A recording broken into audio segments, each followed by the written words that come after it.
Hello and welcome to Cooking with the Wooden Spoon. As we're heading towards fall, I will definitely be making more soups. So I'll be needing a lot of broth. I thought that today we would learn the difference between broth and stock and then show you how to make them. It's very, very easy. So stock is a bone broth that also has um, a mirepoix.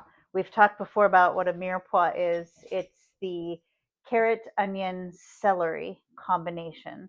So the stock has the mirepoix in it and some herbs typically as well.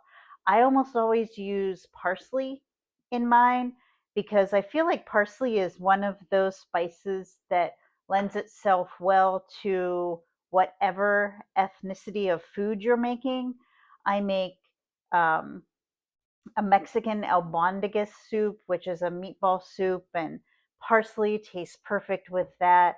I do a lot of Italian soups, and parsley is perfect with that.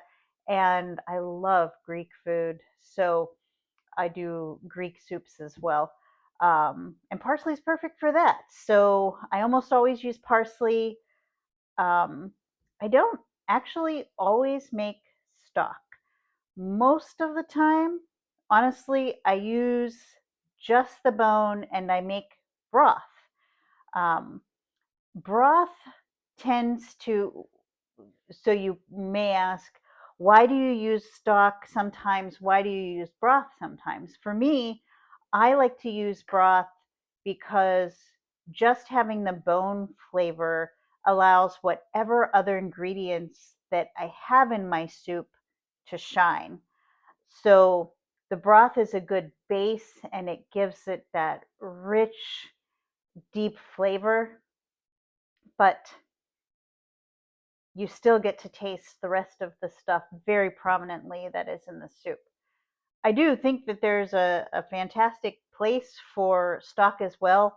You probably could see that I have a French onion soup video that I always use stock in because for the French onion soup, the the broth is really a star of the soup.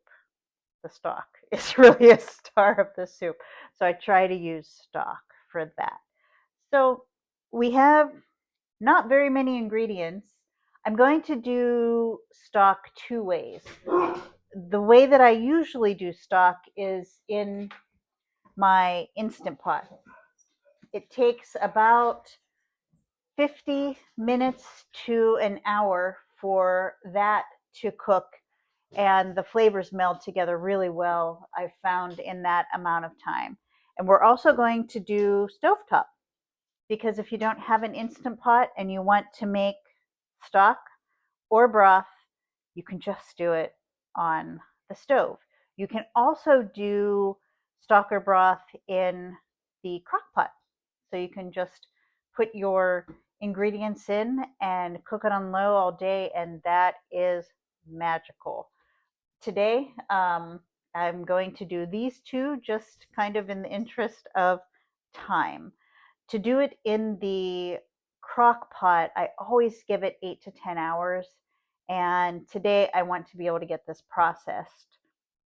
So the first step we're going to do actually is plug in the Instant Pot.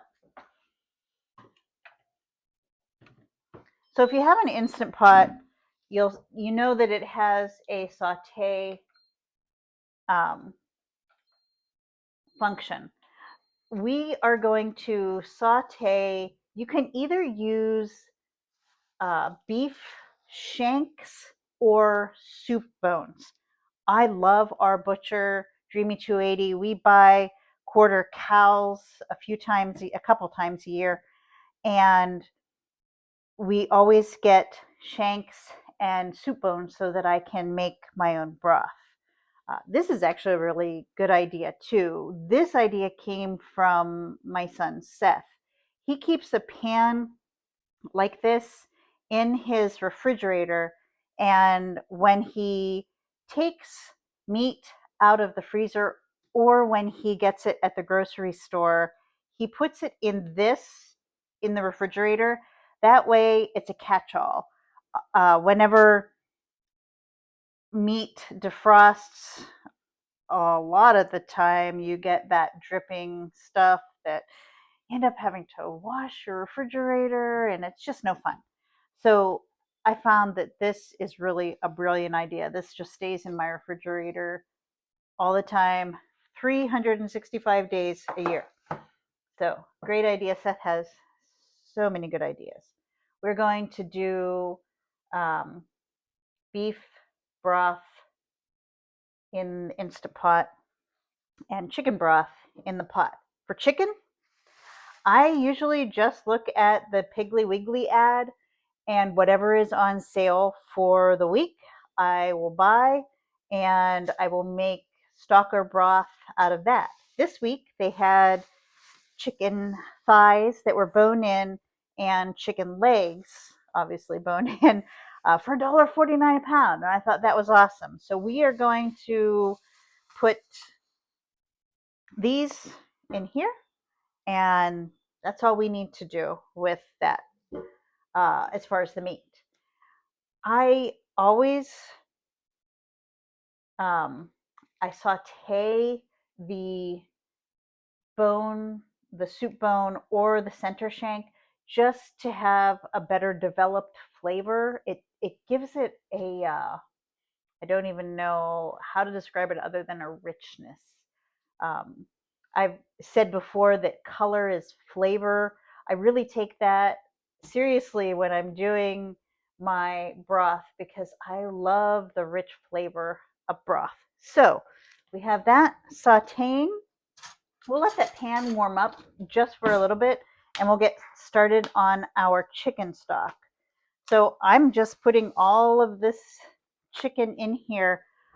Typically when I do broth, I make a few batches of the broth. So the first batch that I do will have the best juices in it. And the second batch I will do will still have a lot of great juices, but not quite as many as the first batch. So there we go. Get this. I know as much as I cook, you'd think that I wouldn't have a problem with touching chicken, but it's just one of those things. I usually use a fork. Matt always uses his hands to hold the chicken, to cut the chicken, but I don't. So now I'll be pushing pause to wash my hands. So our Instant Pot just beeped, so it is ready for saute. I have 2 meat pieces on the stove. I'm doing another stock container on the stove. Alexa, set a timer for 5 minutes. So I'm going to allow that to, that tells you that my internet is back. I'm so happy. MHTC in Mount Horeb, Wisconsin, awesome, awesome, awesome tech support. Love it.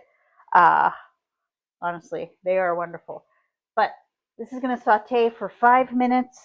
The stove will saute for 5 minutes, and then I just add our mirepoix, as I was saying, and also garlic. You don't even have to peel the onions for this, just because we're going to strain it. So just throw them in, and a couple cloves of garlic and celery.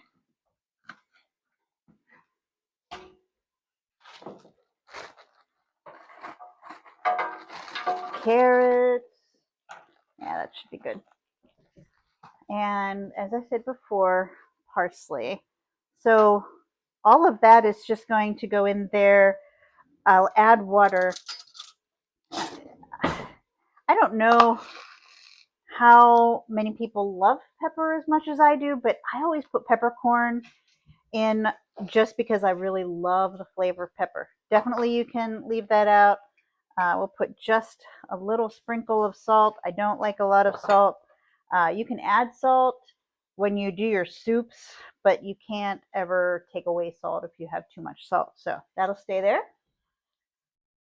We'll wait for this to go off, and then I'll meet you back. So I did 5 minutes on each side. I actually already put my peppercorns in this one. And adding all of this good stuff. And then I'm just going to fill it with water. The Instant Pot has a fill to level. It's usually 2/3 of the way up. So I'm just going to fill this 2/3 of the way up. And then, actually, I'm going to cancel that because I don't need saute. And then I'm going to cook this for, I'm going to set this for 1 hour. So it should be great. So we'll meet back in an hour.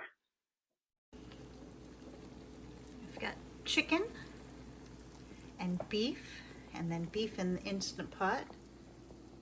Our containers are ready. Well, we'll need more than just these containers, but it's a start. Okay, I think we're pretty much done with the stovetop stock. I have this amazing contraption that Sweet John gave me years ago, and he probably had no idea how much I would use it. But I just use this to pour into the jars. So, just going to use this funnel to get the liquid into here. I certainly will let this cool before I transfer everything, but how easy was all of that? Throw things into a pot, let them boil, and then strain them. It's super, super, super easy. The payoff is more than worth any effort that you go to make it. I know it would be pretty boring for you to watch me fill all these jars, but I had to show you the depth of color. This is the beef broth, and this is actually the chicken broth. This shows you just how rich this is going to taste. So pretty awesome. There's really not a lot involved to making stock. There is even less involved to making broth. So hopefully this will show you that it's not that difficult and well worth doing yourself. So enjoy.